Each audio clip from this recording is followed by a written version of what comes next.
Lakini kwa nini ni rahisi kwa Simba kutishia kuahirisha mchezo au Yanga kuandika chochote au kusema chochote?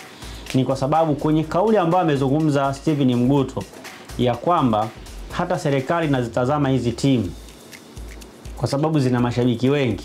Maana yake ni kwamba Simba na Yanga ni kubwa kuliko bodi ya ligi na shirikisho kwenye mawazo ya watu. Lakini mimi ninavyojua hakuna klabu ambayo ni kubwa kuliko shirikisho wala chombo ambacho kinaendesha ligi. Hakuna klabu ambayo ni kubwa zaidi ya vyombo viwili.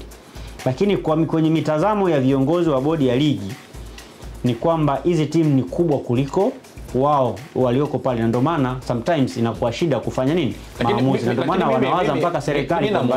Namuelewa mwenyekiti, mifano iko mingi duniani kote. Utakumbuka Real Madrid walivyokuwa wanatishia, utakumbuka FC Barcelona mpaka serikali iliingia. Kama unakumbuka, Barcelona walisema wanataka kushiriki ligi yao, watakwenda kushiriki ligi yao kwa sababu ya mambo fulani ya kisiasa, namna ambavyo yanakwenda na nini, na wao wakawa wanaona kama wanatumiwa kama advantage, yani kwa sababu ya ile situation ambayo ilikuwa inaendelea Catalonia na nini, kuna mambo wakawa wanaona kama yanatumika kama advantage. Mimi nikuulize swali. Waziri aliwaketisha. Sawa, mimi nikuulize swali. Na liga na mambo yakaenda. FA ilibadili kitu? Lakini ile tu serikali kwenda kukaa nao, si maana yake. Unajua serikali, malalamiko ya Barcelona ilikuwa yanahusu pia serikali, kwa sababu ni ile hali ya Catalonia kutaka kujitenga kuwa nchi. Of course ni kitu ambacho wamekianza miaka mingi tangu huko nyuma. Kutaka kuwa nchi inayojitegemea.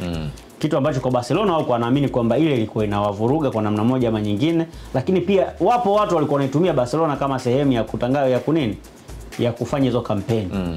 Na ndio maana ilifika wakati hata waziri wa michezo wa Spain akazungumza, sio? Madrid wametishia mara ngapi kuto kushiriki ligi.